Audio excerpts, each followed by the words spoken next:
Queridos irmãos e irmãs, saudações fraternas, saudações de irmão, graça e paz em Cristo nosso Senhor.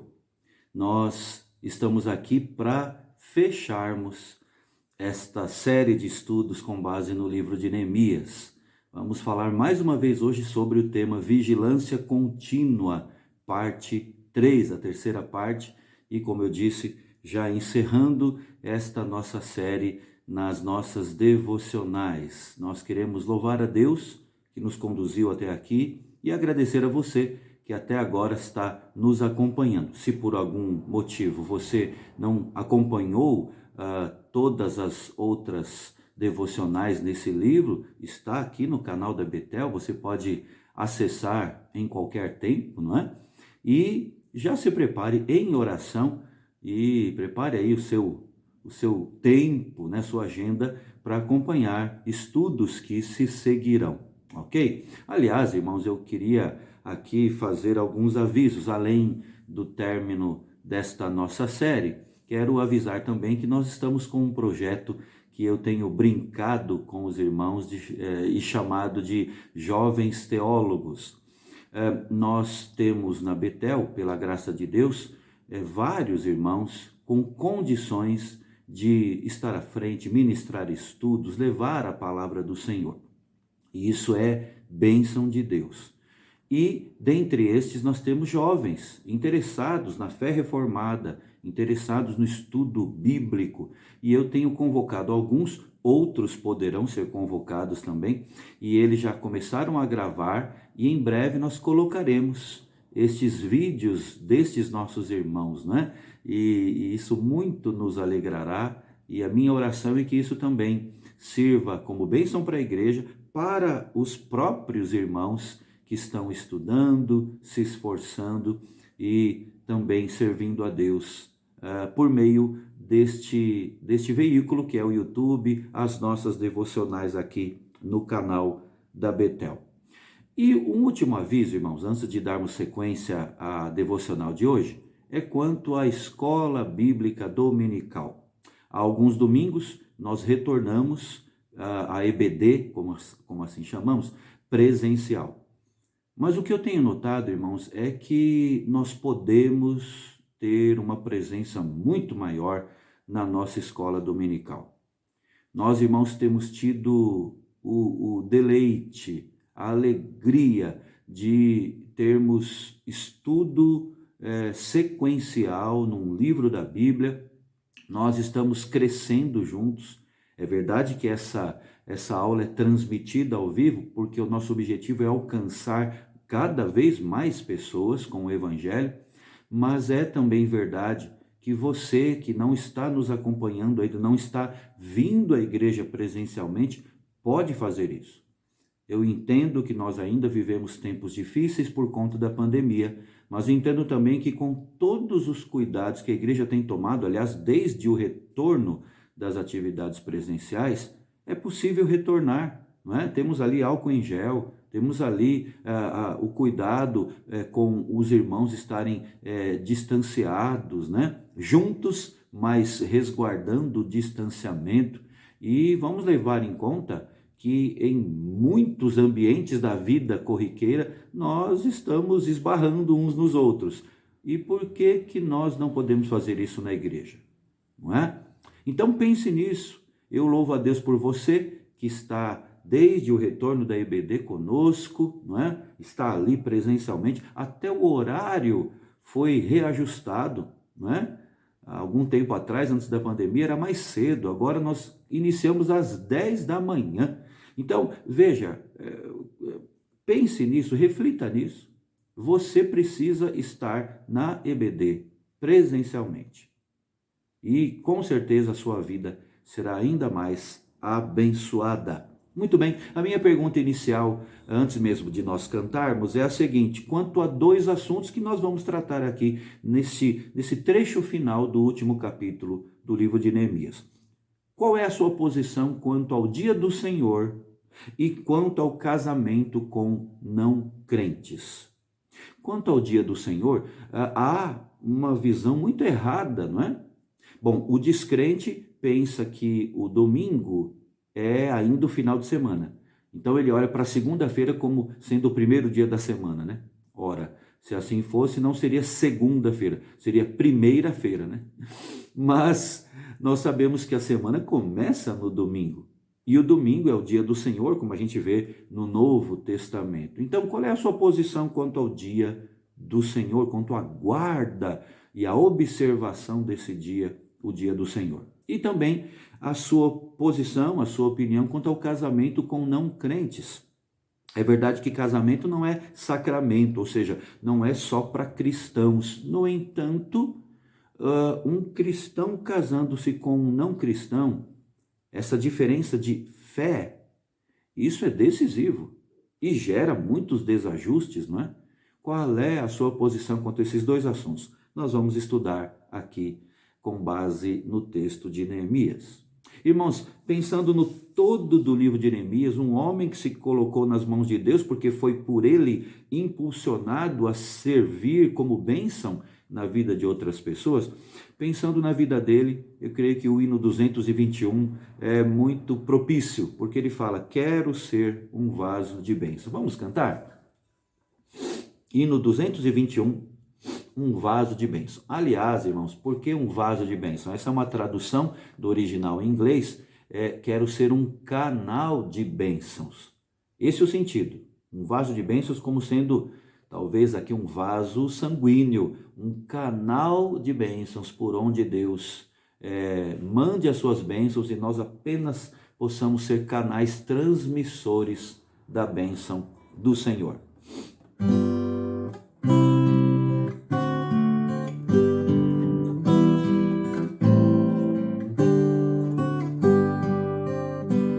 Quero ser um vaso de bênção, sim, um vaso escolhido de Deus, para as novas levar aos perdidos, boas novas que vêm lá dos céus. Faze-me vaso de bênção, Senhor, vaso que leve a mensagem de amor. Eis-me submisso e ao teu serviço eu me consagro, bendito Senhor. Quero ser um vaso de bênção para todos os dias fazer os culpados que vivem nas trevas o perdão de Jesus conhecer. Faze-me vaso de bênção, Senhor, vaso que leve a mensagem de amor. Eis-me submisso e ao teu serviço eu me consagro, bendito Senhor. Quero ser um vaso de bênção, sim, um vaso de bênção sem par, anunciando que os crentes em Cristo, jubilosos nos céus hão de entrar. Faze-me vaso de bênção, Senhor, vaso que leve a mensagem de amor. Eis-me submisso e ao teu serviço eu me consagro, bendito Senhor. Para ser um vaso de bênção é mistério, uma vida real, uma vida de fé e pureza, revestida de amor divinal. Faze-me vaso de bênção, Senhor, vaso que leve a mensagem de amor. Eis-me submisso e ao teu serviço eu me consagro, bendito Senhor. Amém.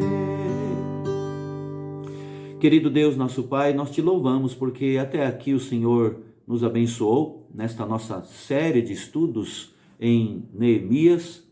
E nós, ó Deus, queremos te pedir, como cantamos, que, a exemplo de Neemias, o Senhor nos faça canais de bênçãos, ó Deus, vasos de bênção em tuas mãos, para, ó Deus, sermos não apenas recebedores da tua bênção, mas que possamos alcançar vidas, alcançar outras pessoas, ó Deus, com a alegria do Senhor, com a paz do Senhor, transmitir, ó Deus, e refletir a luz do Senhor ao nosso redor, por onde quer que estejamos. Nós, ó Deus, queremos te pedir mais uma vez que o Senhor nos encaminhe, que o Senhor nos direcione agora nas últimas considerações nestes nossos estudos aqui, com base no livro de Neemias. Que teu Espírito abra o nosso entendimento e nos faça crescer, nos fortaleça na tua palavra e na tua graça. Esta é a nossa oração em nome de Jesus. Amém. Amém. Meus irmãos, vamos ler então livro de Neemias, capítulo 13, o último capítulo, não é? E nós vamos ler a partir do verso 15. Neemias, capítulo 13, a partir do verso 15, até o final, o verso 31. Neemias 13, verso 15.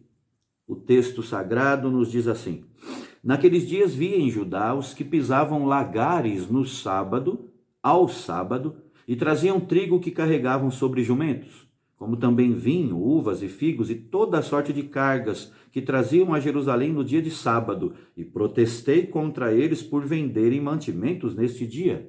Também habitavam em Jerusalém tírios que traziam peixes e toda sorte de mercadorias que no sábado vendiam aos filhos de Judá e em Jerusalém. Contendi com os nobres de Judá e lhes disse: Que mal é este que fazeis, profanando o dia de sábado?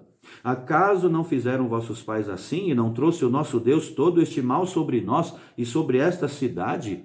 E vós ainda trazeis ira maior sobre Israel, profanando o sábado.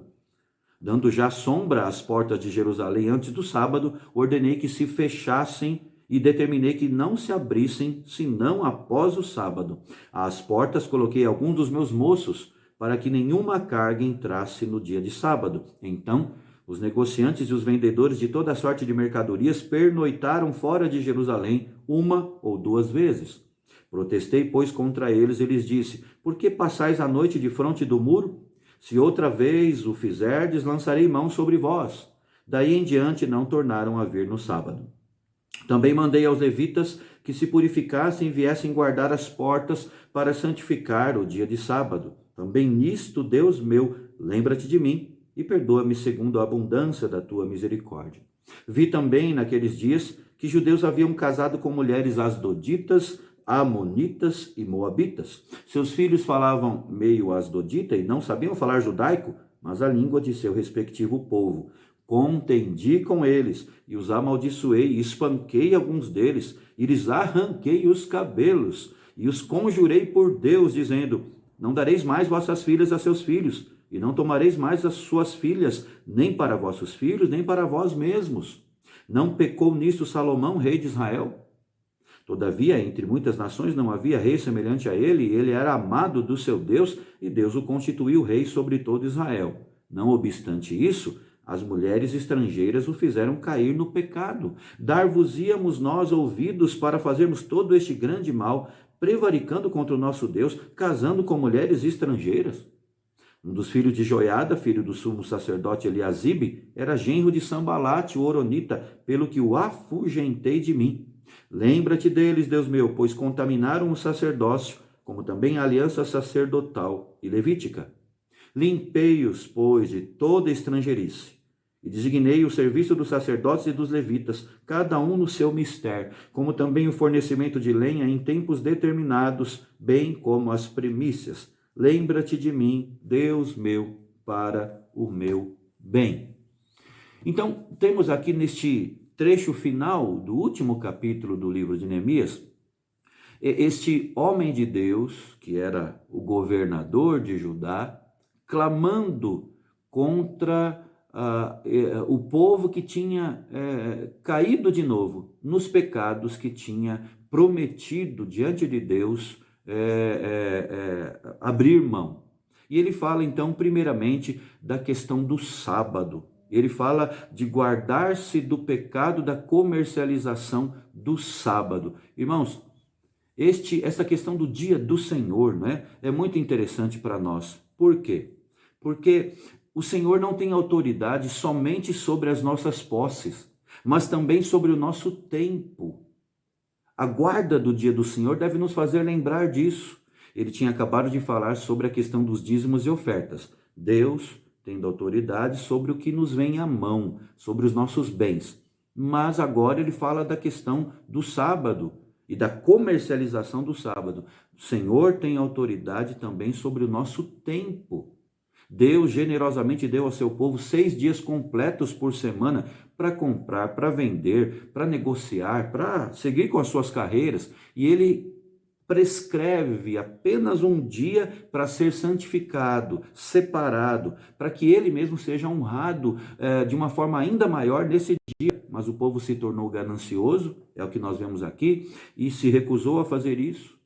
Neemias observou que durante os 7 dias da semana o povo fazia o vinho, comprava e vendia peixes, mantimentos, e ele declarou essa atividade como uma profanação do sábado.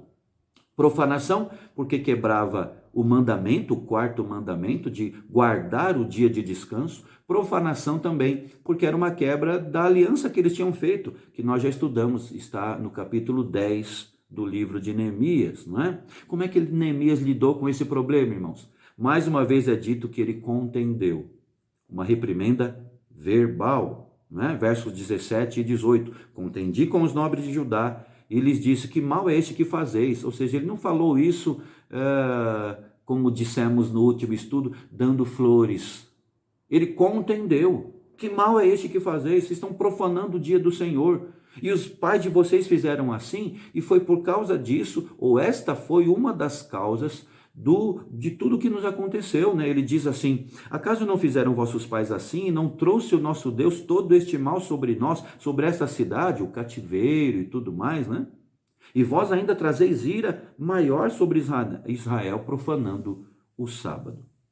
E em seguida, Neemias tomou a atitude de fechar os portões da cidade todo sábado, a despeito dos protestos dos mercadores ali, dos comerciantes. Imagino o que isso pode ter gerado, irmãos. O princípio do sábado requer de mim e de você ainda hoje que nós separemos um dia dentre 7. Sabe que mesmo para mim e para você que já estamos seguindo o evangelho há muito tempo, nós precisamos trazer isso de volta, porque é muito fácil nós quebrarmos este mandamento e não observarmos devidamente o dia do Senhor. Para nós cristãos, esse dia foi mudado para o domingo, né? Em honra a Cristo que ressuscitou no primeiro dia da semana. E isso não foi uma invenção minha, nem da igreja presbiteriana, nem de outras igrejas sérias. Está no Novo Testamento. Os primeiros cristãos já faziam assim. Eles passaram do sábado para o domingo por causa de Cristo, da ressurreição do Senhor. E nós podemos agradar ao Senhor nesse dia do descanso, irmãos, evitando todo o trabalho desnecessário ou que pode ser feito em outra ocasião. Entendemos que alguns irmãos têm trabalhos que tomam também o domingo. Ok, não é? Mas, tanto quanto possível, esse dia deve ser dedicado exclusivamente para a adoração, para o Senhor. Nós não podemos permitir que o desejo por rendimento, por um benefício extra, se sobreponha a devoção ao Senhor. O cristão que deseja separar o domingo para Cristo, observando os preceitos da palavra do Senhor, ele pode ter que descobrir algumas alternativas, né, no seu local de trabalho. Ele precisa ter coragem para enfrentar esse assunto, para organizar a sua semana e até mesmo para lidar com visitas em casa no dia do Senhor. Eu não estou dizendo aqui, sendo legalista, né, que então a gente não pode ter um dia que a gente não vá à igreja para ficar com a família. Eu não estou sendo legalista a esse ponto. Ou melhor, eu não quero ser legalista em nenhum ponto. O que eu quero dizer é que, cuidado, porque com muita facilidade nós nos acomodamos no dia que nós deveríamos estar mudando as nossas atividades para estarmos buscando a Deus com os irmãos na casa do Senhor. A vida moderna nos pressiona tanto que alguém pode facilmente gastar a semana inteira correndo de um compromisso para o outro, sem se dar conta do seu tempo. O Senhor tem autoridade sobre o nosso tempo também. Separe, portanto, o dia do Senhor para o Senhor. Agora, a partir do verso 23, Neemias também fala de outro pecado que o povo caiu de novo, a despeito da sua promessa feita um pouco antes.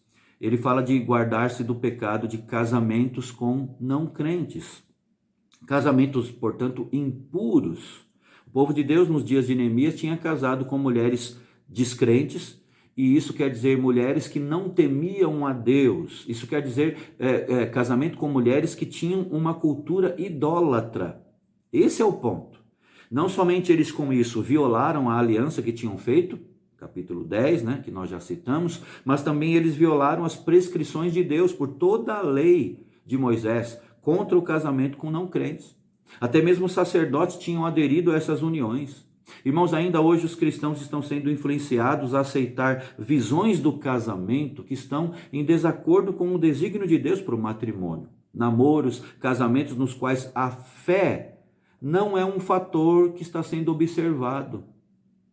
E isso deve nos chocar, porque o cristão deve colocar a fé, a questão da fé, em todas as áreas da vida. E como não colocar na questão tão importante do casamento, A reprimenda de Neemias aqui, que é dito que ele contendeu de novo, Vários momentos aqui do capítulo 3 ele contendeu, ou seja, é importante a gente verificar que ele enxergava esse pecado como tendo graves consequências, Porque é dito no verso 25 que ele não apenas contendeu, mas ele amaldiçoou, ele espancou e arrancou os cabelos e conjurou por Deus aqueles que tinham casado com mulheres que não temiam a Deus. E ele diz assim: não dareis mais vossas filhas a seus filhos, não tomareis mais suas filhas, nem para vossos filhos, nem para vós mesmos. Como dissemos no começo, o casamento não é um sacramento, portanto não é para ser aplicado só a crentes. No entanto, crentes devem se resguardar de um casamento com um descrente. A fé é importante nisso. As consequências disso virão. Nós precisamos, irmãos, recusar toda união inconveniente com aqueles que não professam a fé em Cristo. Devemos sim estar com não crente para transmitir o evangelho a ele. Mas união, e principalmente o casamento, a Bíblia fala, cuidado com isso. Muito bem. A história termina com Neemias recorrendo, então, à oração tripla que ele repete nesse livro. Lembra-te de mim, Deus meu, para o meu bem. Não era uma lamentação queixosa de um líder, assim, sem coragem, já desanimado. Não, era uma oração de alguém que enfrentou os problemas com o senso da presença do Senhor, com o desejo de agradar a Deus, com a noção de que Deus o colocou onde ele estava para ser bênção. Você já tem essa noção? Deus te colocou onde você está para ser bênção, para ser um canal de bênção, um vaso de bênção. Então esta é a oração de alguém que não desistiu da tarefa que Deus lhe confiou, sabe que a sua tarefa não chegou ao fim, mas fez o possível, para ser esse canal de bênção. O que aconteceu depois desse tempo de Neemias ali em Judá? Bom, nós sabemos que a fé em Deus foi reafirmada, e mesmo com desvios aqui e ali, a fé chegou até o tempo de Cristo, Na plenitude do tempo, Deus enviou Jesus. Então, se houve pessoas com fé, pessoas tementes a Deus e preparadas para receber o Messias, quando Cristo veio a este mundo, é porque Deus usou, dentre tantos outros, um Neemias, para que a fé fosse ali arraigada no coração do povo de Deus. Neemias, na história da redenção, cumprindo o seu papel. Que eu e você sejamos assim também, cumprindo nosso papel, sendo bênção nas mãos de Deus, canal de bênção, uma vida levantada por Deus para alcançar outras pessoas. E eu termino, de fato, perguntando especificamente sobre esses dois assuntos aqui citados por Neemias no final do seu livro. Quanto à questão da guarda do dia do Senhor, o dia de descanso. Qual é a sua posição? Como é que você tem considerado isso? Tem levado isso a sério? Ou você tem simplesmente pensado no dia do Senhor como mais um dia, ou então como um dia para o seu descanso?